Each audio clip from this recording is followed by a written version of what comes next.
Le cours du jour présente Black Diamonds avec Caviar House et Prunier.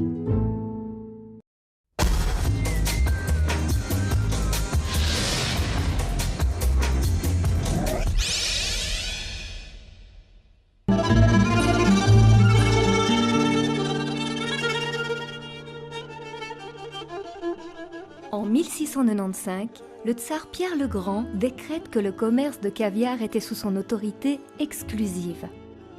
Le caviar a reçu dès lors ses lettres de noblesse et devient un produit impérial. Pierre le Grand décide même de faire cesser les cloches des églises pendant la pêche d'esturgeon.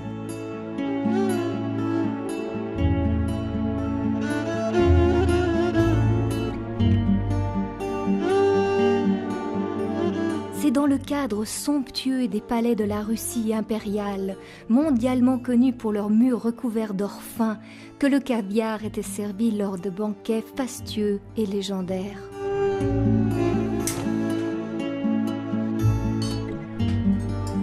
La recette la plus courante de l'époque a été rendue célèbre sous l'appellation Romanov's Pancake dans le monde du cinéma à Hollywood par les artistes russes tels que Stravinsky et Rachmaninov, dont le caviar était le mets de prédilection. Plus tard, Marilyn dira « Ça ne me fait rien d'avoir du caviar matin, midi et soir, et même encore un peu plus tard. »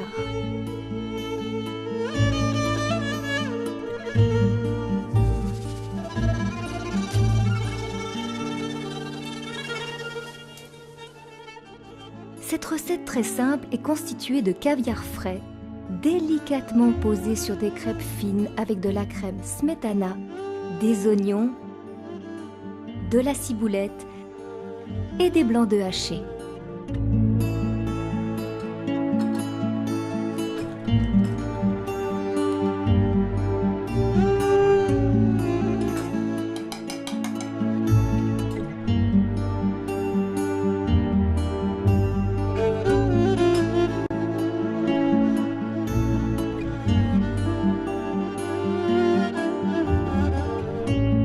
Le caviar était tellement apprécié par tous les tsars qu'ils acceptaient que les pêcheurs de la mer Caspienne s'acquittent de leurs impôts en caviar.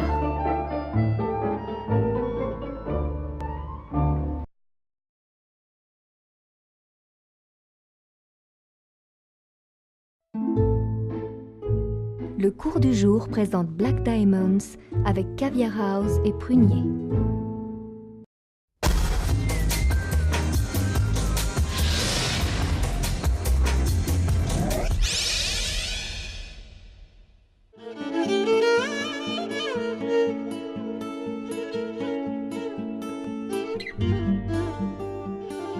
Avec Lénine, le caviar était protégé comme un véritable secret d'État. Seuls deux produits ont bénéficié de cette attention particulière, l'or et le caviar. Dans le cœur d'un soviétique, le caviar était une fierté nationale, tout comme les grands crus classés pour un Français.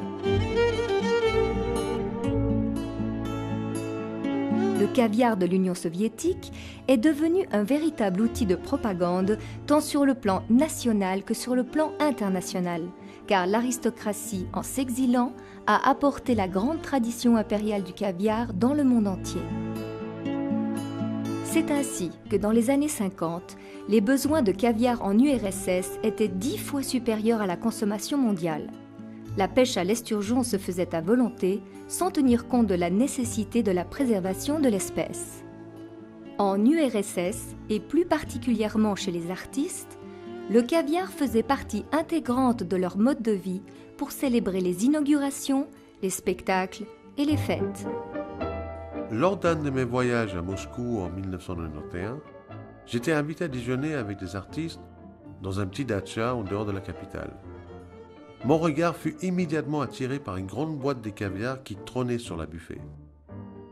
Mon hôte s'en aperçut et me dit que contrairement à ce que je pouvais imaginer, le plat d'exception n'était pas du caviar, mais à mon gros étonnement, les spaghettis.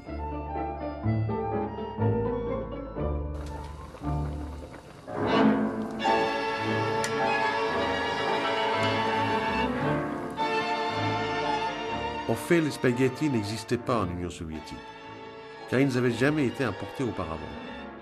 L'autre particularité était qu'ils étaient préparés à la façon russe, rincés à la vodka, parsemés de ciboulettes et couverts de caviar. Une manière originale et extraordinaire de manger du caviar.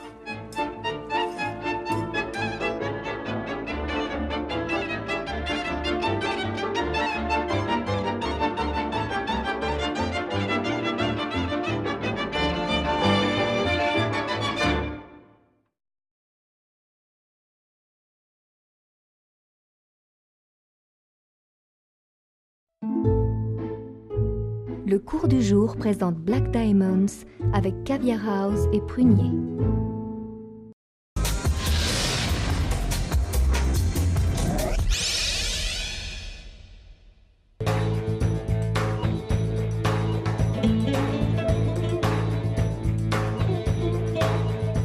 Le monde culinaire a presque connu la disparition du produit le plus légendaire qui soit. C'était dû à la pêche excessive de l'esturgeon, surtout pratiquée par l'Union soviétique dans la mer Caspienne, afin de satisfaire la demande gigantesque de leur marché domestique.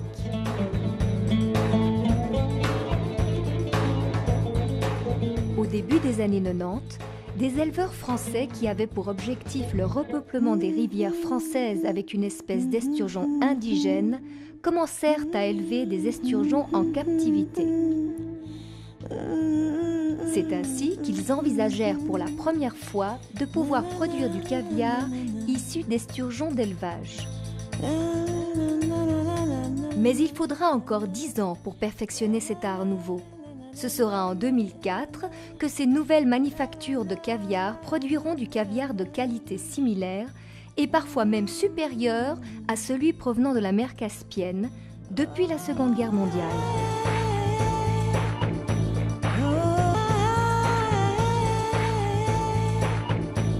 Dans le monde subtil des sushis de très haute gastronomie, où seul le meilleur ingrédient trouve sa place, le caviar a une nouvelle position d'honneur.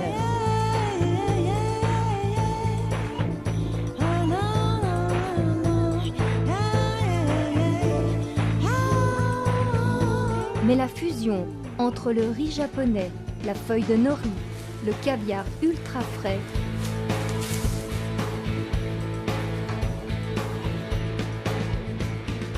le tout trempé dans la vodka pure ou du champagne à la place de la sauce soja, suscite des émotions et des impressions gustatives romantiques et fantastiques. Le mets, protégé par tous les grands tsars de Russie, adulé par toutes les têtes couronnées du monde, les artistes et les passionnés gastronomiques, est encore capable de trouver de nouvelles formes d'expression.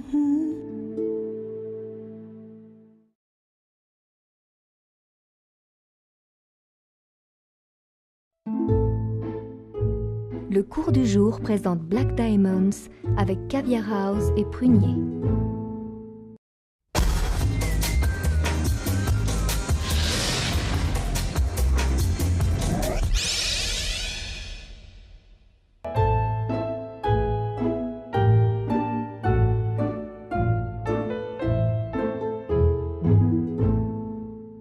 Il faudra attendre qu'un acteur de théâtre allemand, Hans-Gerd Kübel, vivant en Suisse, et qui avait déjà eu la folle idée de vendre du foin cueilli à la main pour les animaux du zoo de Zurich, s'intéresse au saumon fumé. Il a appris qu'à la cour impériale de Russie, on avait non seulement une manière très particulière de fumer l'esturgeon, mais aussi de n'utiliser que la meilleure partie de son dos, partie exclusivement réservée au dîner du tsar. Cette procédure particulière, appelée baluc, consistait à caresser la chair du filet d'esturgeon avec de la fumée froide pour lui donner un goût subtil et une consistance exceptionnelle.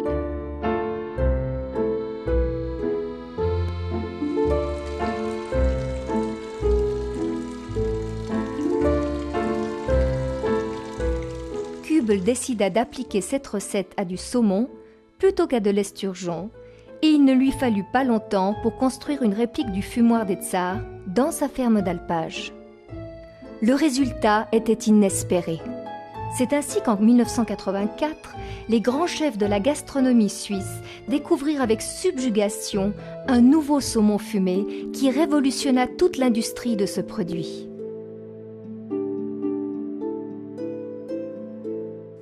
Une entreprise dénuée de tout bon sens, du saumon de Norvège, acheminé sur des petites routes qui ne sont pas déneigées en hiver, au milieu de nulle part.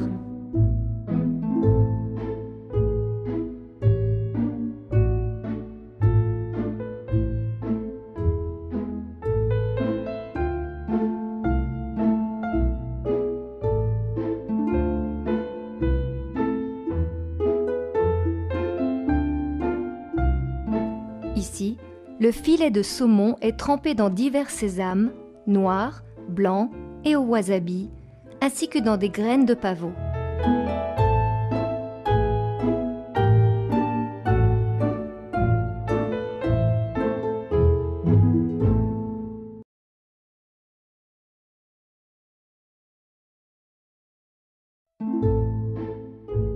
Le cours du jour présente Black Diamonds avec Caviar House et prunier.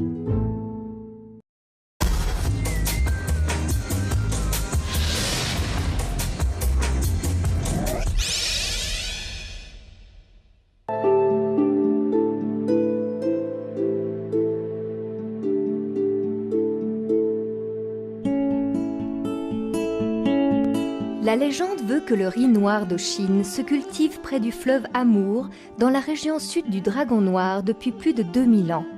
C'est en 221 avant Jésus-Christ qu'une paysanne le découvre accidentellement dans sa rizière. N'en ayant jamais vu auparavant, elle l'offre immédiatement à son empereur. La légende continue en racontant que ce souverain souffrait d'angoisse à l'idée d'être envahi par les Mongols, et que, dans la nuit qui a suivi la consommation de ce riz particulier, il a été inspiré en imaginant la construction d'une muraille pour protéger son territoire contre les envahisseurs. Plus tard, on en parlera comme étant le début de la construction de la Grande Muraille de Chine. Il est évident qu'un produit aux telles vertus ancestrales et au goût si raffiné s'associe parfaitement au saumon fumé, élaboré selon la recette du tsar de la dynastie des Romanov. Avant de le servir, on lui ajoute un mélange d'épices secrets et il est divinement associé au filet de saumon enveloppé d'une feuille d'algue nori. La feuille de nori provient d'une algue rouge japonaise qui, une fois séchée, devient noire et tout comme ce riz, cette algue est très riche en protéines.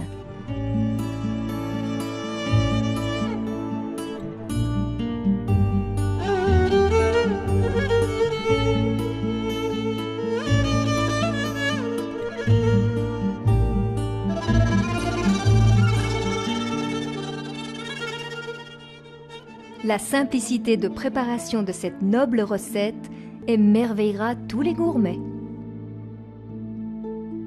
Ce n'est pas seulement l'élégance et le raffinement du saumon fumé et du caviar qui en font des produits d'exception, mais aussi ce pouvoir de nous faire revivre des souvenirs qui nous sont chers et nous approprier une partie même infime de leur légende.